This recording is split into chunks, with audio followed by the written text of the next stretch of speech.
So you get the call. The bishop has appointed you to the next upcoming neighborhood in the city. This is a neighborhood where men have sleeve tattoos, gauges in their ears, and are pushing baby strollers. This is a neighborhood where mothers are teaching daughters how to skateboard. This is a neighborhood where artists gather in small spaces to create art and to share in community. A neighborhood that still has a strong Latino presence, not only with the businesses that dot the avenues, but also in the street corners as they sell tamales. But, the church building, the parsonage, that's a completely different story. So ours is a story of leaders who are facing that all too familiar phrase, "This is the way we've always done it," a little bit differently. Many of us have had experiences with this phrase, right? And the way that it is, and its baggage is just prohibiting real transformation from taking place. So we ran into this resistance during a conversation about our building and our structure, but we also learned an important lesson about how a similar resistance could be impacting our discipleship. It started with a Bible study back in 1903. 8 people gathered in a small room to talk about their faith and where they thought their faith was leading them. 2 years later, they had 265 people in Sunday school. They focused on education. Education was paramount to this church.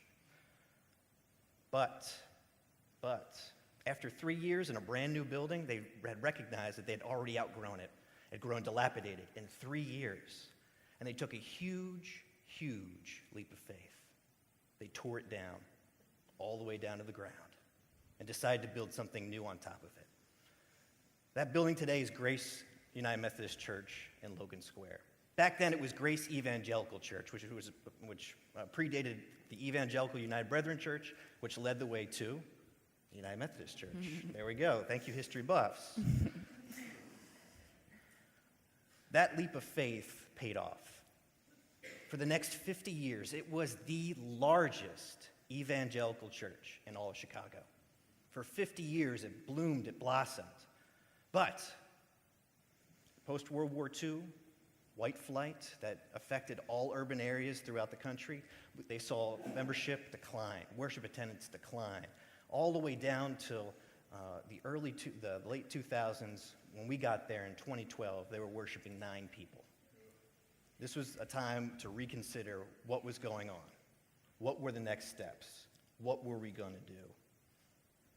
So you can imagine, with nobody there, what $1.5 million worth of deferred maintenance would look like. Jordan, I think you know what this looks like. Does this sound familiar to anybody else? So that's the building. But if the church is the people, let me tell you a little bit about the people of Grace of Logan Square. The average age of a worshiper at Grace is about 29 years old, where I believe the denominational average is somewhere around 59, which might actually be a little generous. Of the people who worship with us, 85% of them have joined in the last 5 years. And in the 5 years we've been there, Mark has done 19 baptisms, that's infant, confirmation, and adult baptisms, and welcomed 44 new members into the life of the church, and has only had the opportunity to eulogize 1 parishioner. We have amazing leaders at Grace. They have organized clothing drives. They have marched with other churches in things like the Occupy Palm Sunday protests, as well as the Women's March last week.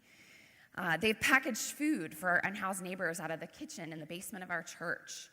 They've thought creatively about Sunday school wing space that was not being used, and they've turned it into an artist in residence program. And they've led conversations. They've led the conversations about marriage equality and what it means for our congregation. They are highly motivated by opportunities to serve, but they are young, and many of them are not from church families, and they're coming into the life of the church without a lot of money or developed patterns of giving. So here we have these great young people who are eager to do something, but they're in a transient community and a transient time of their own lives. And so to launch a long-term capital campaign and to incur major debt seemed like pretty lousy stewardship. But with the walls literally crumbling around us, we knew we had to do something, and we could not continue to do things the way we've always done them. As we listened, we talked to a bunch of different people. We talked to old members of the congregation. We talked to brand new members of the congregation. We reached out to community groups who cared about preservation, community groups who cared about housing, community groups who cared about what was going on in the neighborhood right then and right there. And we listened. And from all this listening, from all this figuring out, we decided that we had 3 options to move forward. One was to just spot fundraise as need be. You know, if the boiler goes, not if the boiler goes, when the boiler goes. To spot fundraise for $50,000 to $75,000 and just cross our fingers that we can pay for it. Second would be sell, walk away, go do ministry somewhere else in the neighborhood. The third was to dramatically rethink what we have and how we can be better stewards of it. We decided to check out what number 3 could do. Can we transition to the next slide, please? So we went back to those same community groups. We said, what we'd like to do is tear down our building and start fresh. Create community spaces. Create spaces that made the most sense for the neighborhood. And we got pushback. Boy, did we get pushback. Some of these comments that are going up right now is what the neighborhood wanted to see. In the midst of gentrification, in the midst of a rapidly changing neighborhood, this is what a progressive neighborhood wanted to see. So one of the things that we discovered in these conversations and the discernment process and the listening about the building was actually that this would become a tool for discipleship. Because of these conversations and because of these listening projects, our folks were more engaged with the mission of what it means to be church. So while Mark is having these conversations with the leaders at Grace, in my own doctoral studies, I was exploring alternative ecologies that are shaping discipleship of Christians today. I was using a working definition of disciple that involved the 3 things behind me. Our identity as grace-filled from our birth, the role of the faith community in the orientation of people to a Christ-like life, and the emphasis that the aim of our discipleship is a world transformed, the kingdom of God on earth as it is in heaven. So these elements, identity, orientation, and aim, were central both to the building redesign process and to our disciple-making process. They became the touch points for a sermon series that Mark was working on. They were the focus of our house meetings and all of our community messaging efforts. And they also became these kind of organic talking points that our people were using as they began to talk about the role of the church in their lives.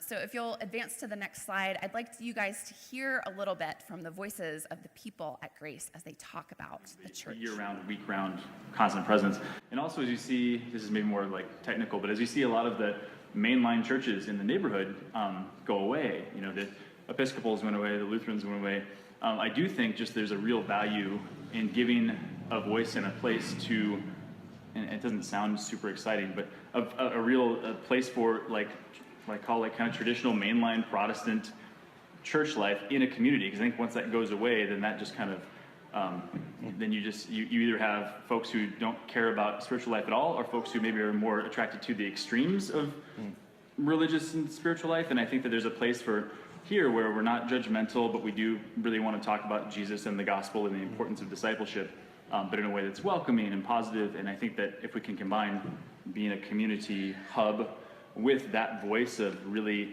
open Christianity, I think that's going to be what really makes us special and can help us transform the community and people's lives for the next 112 years. To me personally, and also in a way that I felt as though that I could talk about it with other people, because as I said earlier, like there was a lot of discomfort in this label of Christian and what that implied to other people. And so getting the tools and the resources and just the comfort from the conversations that we have here to be able to just like sort of talk about it every day. Like my girlfriend's an atheist, and I think before my experiences at Grace, I would have like shut down and not told her about the aspects of my faith life, but now I can be like, yo, God's telling me this, and this is what it means. And so I think there's just this level of comfort in which I can speak to other people now. Community here in Logan Square. And the one thing I do know, whether we have a congregation of 10 or whether we have a congregation of hundreds, the kindness, as I said, the loving nature of Grace Church will never change. So they're talking about the building. But doesn't this also sound like disciples who are articulating the identity and the role of the church in the orientation of their very lives? So given that, let's remember our aim as well. One of the things that we've clung to is the places in Scripture where we hear of a God who's wanting to do a new thing. Behold, I will do a new thing, right? This is my new covenant. I will bring a new heaven and a new earth. In the Christian tradition, God expresses God's self toward us in the newness of life, in resurrections. I believe we are not, at our theological core, a people of the way we've always done it. This goes for our faith and for our church buildings. In fact, there's a Pentecost hymn I heard that talks about the church formed and reforming responds in every hour. And I love that image of the church reforming itself to meet the very needs of that hour. That isn't bending to culture, that's being the church. The building project and process at Grace is modeling that for our new disciples. As they open themselves up to opportunities for a building, they're also experiencing something of God's presence. They are being the church formed and reforming. But one of the key learnings that we have also gathered in this project is that a project of this size and scope, when you're talking about the very brick and mortar that has hosted baptisms and weddings and funerals and hundreds of years of disciple-making memories, one person cannot hold that vision. The vision has to be held by all the community. You can't go out on this by yourself. You need to listen. You need to open up. You need to discern who we are and where God is calling us to be. There have been times where I am up at late at night and that gray hairs are starting to form in my beard on the sides of my head, and I can't go to sleep. Because people have said to me, Mark, this is your project. Mark, this is your legacy. There's a lot that gets put on your shoulders when that happens. But if I think that way, if I let that rest on my shoulders, it's only going to consume me. It's not until we turn that back on the community and say, this is the community's vision. This is the community's project. This is the community's church.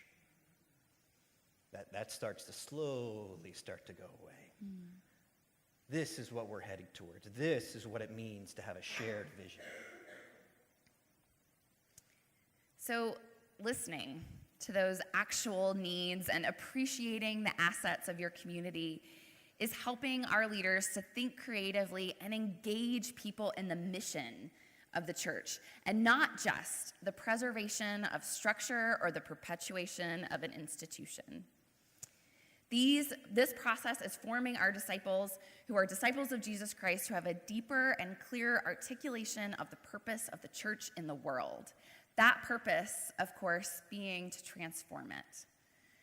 And that transformation happens, at least in Logan Square, in Chicago, by reflecting and embracing culture and not by retreating from it. So last Sunday, we took a vote. And the church took a huge step forward for a shared vision. It's a small step, in the way that this entire project is played out, but it's a huge step in where we're going next.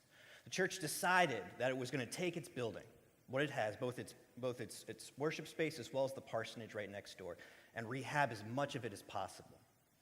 We're going to take our Sunday school wing that has been so important to us for generations at this point and tear it down. But on what we tear down, we're going to rebuild up on top of it something special. We're going to do our best to get the facade looking exactly as it did for so many years. We're going to use the same brick. We're going to have archways and things like that just really remind you of the side of that building. And in that section right there, we're going to put housing. 20% of which is going to be affordable, which is above and beyond higher than anything else that's going into the neighborhood right now. The parsonage that we have is also going to be rehabbed and turned into housing as well, so that there's going to be units that are 3 bedrooms, so that they're also affordable for families as well. Now, how are we going to do this? We're going to ask some financiers for some help.